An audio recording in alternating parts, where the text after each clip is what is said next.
The young and the restless spoilers in the labyrinthine corridors of Genoa's dark underbelly. A name has been whispered with a mix of dread and intrigue: Aristotle Dumas. Over the past few weeks, his name has dominated headlines and hushed conversations alike.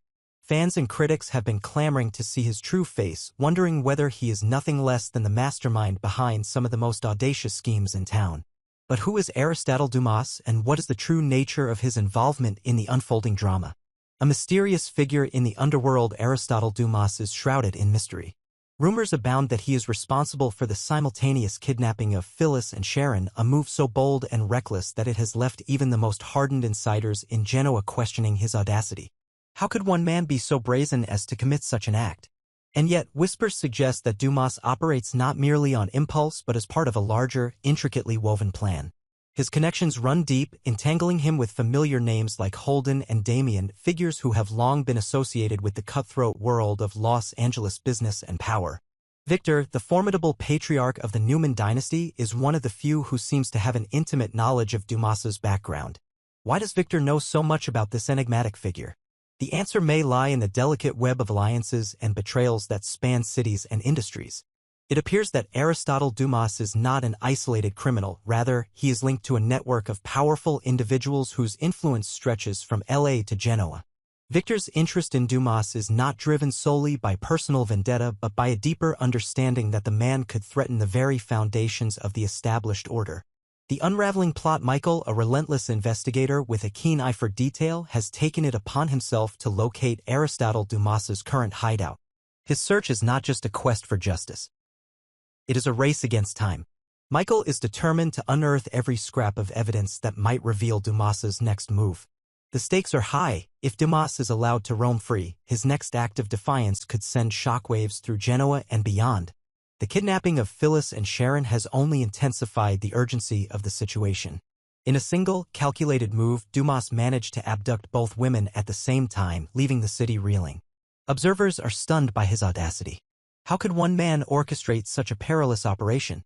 Some say his actions border on lunacy, while others believe it is the culmination of a meticulously planned strategy designed to disrupt the delicate balance of power in Genoa. As tensions mount, rumors swirl that the upcoming episode of the weekly broadcast might finally reveal the true face of Aristotle Dumas. For fans who have long yearned to see the man behind the legend, this revelation promises to be nothing short of electrifying. Will his visage be that of a cold, calculating mastermind, or is there more to his story than meets the eye? Connections across the coast. Dumas's reach extends far beyond Genoa. His ties with Holden and Damien, two influential figures who have built a reputation in Los Angeles, add another layer of complexity to the narrative. The trio reportedly founded a company in LA, a venture that, on the surface, appears to be an entrepreneurial triumph. Yet, beneath the veneer of legitimate business, there may lie a nexus of clandestine dealings and strategic partnerships that feed into Dumas's broader agenda. For Damien, the unfolding drama has become a personal nightmare. The prospect of Dumas's arrival in Genoa looms large, casting a shadow over his own carefully constructed plans. As news of Dumas's impending presence begins to circulate, Damien's concern grows palpable. Be alert, he warns, his voice edged with urgency. We can't let things spiral out of control. One wrong move and everything could be lost. His apprehension is not unfounded. If Dumas sets foot in Genoa, he is likely to stir up chaos, further destabilizing a city already on the brink of upheaval. A twist of fate in the midst of these high-stakes maneuvers. A new twist emerges. Phyllis and Sharon, whose lives were abruptly upended by the kidnapping, finally awaken from the heavy sedation administered by their captors. Their groggy eyes slowly adjust to the dim light, and as they gather their bearings, they catch sight of a strange, unfamiliar man standing nearby. Confusion and fear mingle in their expressions as they try to fathom why they were taken, and who is now watching over them. For Phyllis and Sharon, the reawakening is both a relief and a cause for alarm. The presence of this mysterious figure raises more questions than answers. Was he sent by Dumas to monitor them? Or could he be an unexpected savior amidst the chaos? Their minds race with possibilities, each more unsettling than the last. As the tension in the room thickens, it becomes clear that this is only one chapter in a much larger story. One that involves shifting alliances, hidden agendas, and a constant struggle for power. Looking to the future as the pieces of this intricate puzzle begin to fall into place, the community in Genoa braces itself for the storm that Aristotle Dumas is sure to unleash. The narrative that has emerged is one of betrayal, danger, and the relentless pursuit of power, a narrative that challenges the very fabric of the established order. With Victor's ominous warnings, Michael's determined investigation, and Damien's anxious anticipation, every character is drawn into the vortex of Dumas's influence. For fans, the prospect of Dumas's true identity being revealed is both tantalizing and terrifying.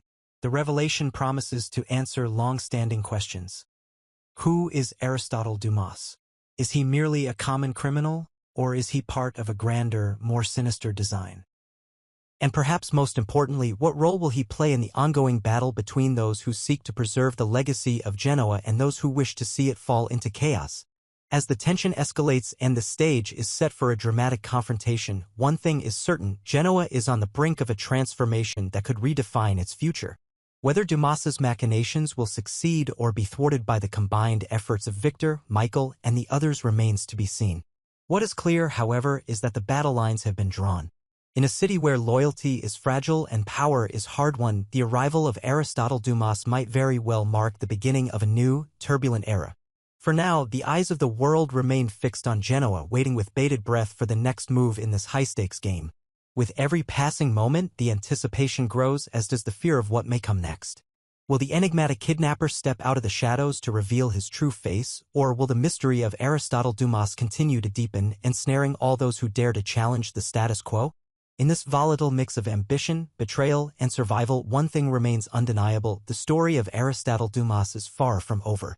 As new alliances form and old enemies resurface, the legacy of Genoa hangs in the balance. And as Phyllis and Sharon grapple with the reality of their abduction, the questions multiply, setting the stage for an explosive confrontation that could change everything. Only time will tell if the forces aligned against Dumas can prevail, or if his reckless ambition will plunge Genoa into an irreversible state of turmoil. For now, the mystery endures, and the saga of Aristotle Dumas continues to captivate a city and its inhabitants, a testament to the enduring allure of a man whose actions defy expectations and challenge the very essence of power. "I am Aristotle Dumas," he declared, his voice echoing off the cold, stone walls of the dimly lit room. Standing before Phyllis and Sharon, two figures bound by circumstance and shock, Dumas's tone carried an unsettling calm. The silence that followed his introduction was heavy, punctuated only by the soft, desperate gasps of his captives, as they tried to process the surreal moment. Phyllis's eyes, wide with disbelief, locked onto his. "Why are we the victims of this kidnapping?" she demanded, her voice trembling with a mixture of anger and fear. Sharon, still recovering from the haze of sedation, echoed her sentiment, her gaze darting around as if expecting to see another conspirator lurking in the shadows. A slow, almost dismissive smile tugged at the corners of Dumas's lips. "I kidnapped you randomly," he replied, as if the notion were as simple as picking names out of a hat. "I didn't target you specifically, nor was I hired by anyone to do this." His words fell like a cold, indifferent verdict upon the room. The claim was preposterous, an explanation so absurd it seemed to defy all logic. Phyllis's mind raced. In a situation where every instinct screamed betrayal and calculated malice, the idea that this entire ordeal could be a matter of chance was almost too inconceivable. "Random?" she spat, her tone laced with venom. "There must be someone behind this. Who is the mastermind?" Her eyes narrowed, and for a moment, the fury that had simmered inside her ignited into a blazing inferno. A fleeting thought flashed in her mind, a name she could neither confirm nor deny, but which resonated with her personal vendettas. "Could it be Sally?" she whispered, the name hanging heavily in the charged air. For Phyllis, Sally represented the embodiment of betrayal, the sole target of her seething animosity. The idea that Sally could be orchestrating such a twisted plot was a notion that both chilled and intrigued her. Dumas's gaze held steady as he regarded Phyllis's outburst. "No," he replied, his tone cool and unruffled. "There is no one behind me. I act on my own accord." His words, intended to dispel the notion of a grand conspiracy, only deepened the mystery. The captives, Phyllis and Sharon, were left suspended between disbelief and an overwhelming need for answers. The questions spiraled. Who exactly was Aristotle Dumas? Was he merely a rogue operative acting on whims? Or was there something more sinister at play? How could someone claim to have committed such an audacious crime without any external directive? And why would anyone believe such an outlandish explanation when the stakes were so high? In the ensuing moments, the tension in the room became almost palpable. Phyllis's eyes flickered with a steely resolve as she confronted the man who held their fate in his hands. Your words don't add up, Dumas. You say you act randomly, yet your methods are far too precise for chance. There's a method to your madness, and I intend to uncover it. Her voice, though quivering with residual fear, carried the unmistakable tone of a woman determined to find the truth, no matter how deeply it was buried.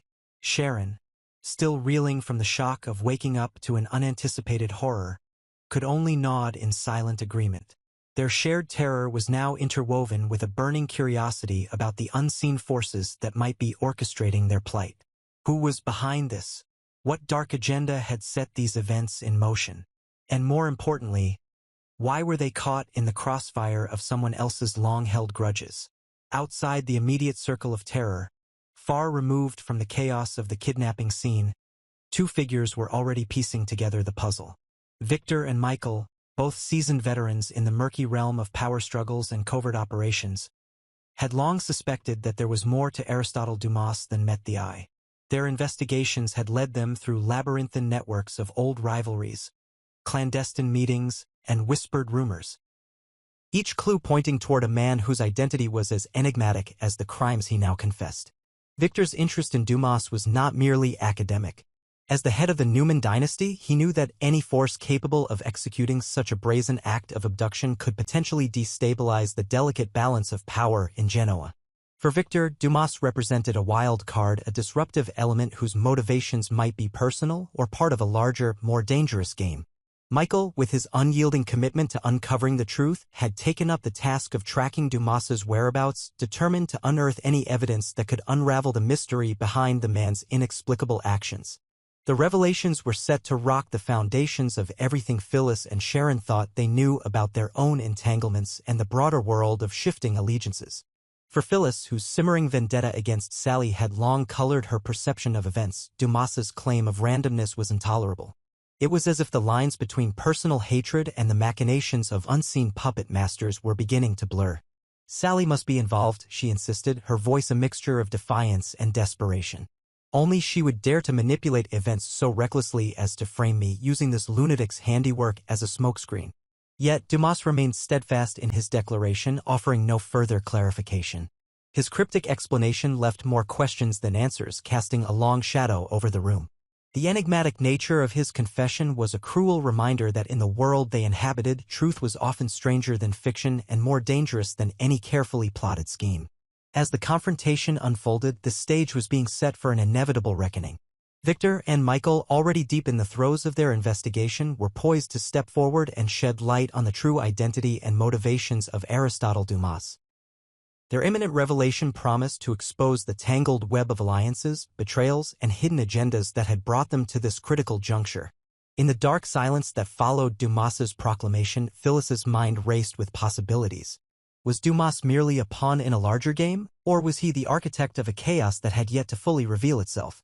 And if Sally was truly the mastermind behind it all, what did that mean for the future of their intertwined destinies? For now, the answers lay in the hands of those who wielded power behind the scenes. Victor, with his unyielding command of the family legacy, and Michael, whose dogged pursuit of truth was legendary, were destined to be the ones to pull back the veil on this enigma. Their forthcoming investigation would not only determine the true identity of Aristotle Dumas but also unveil the deeper currents of intrigue that threatened to upend the precarious balance of trust and betrayal in Genoa. As the night wore on and the echoes of Dumas's unsettling confession faded into the darkness, one truth remained clear: the story was far from over. The coming days promised a cascade of revelations, answers that would finally confront the burning questions of why Phyllis and Sharon were ensnared in this web of abduction, who truly stood behind the curtain of chaos, and how deep the roots of this conspiracy extended. The stage was set and the players were ready. In the end, it would be Victor and Michael who held the keys to unmasking the real mastermind behind the kidnapping and to determining whether the chaos in Genoa could ever be truly quelled.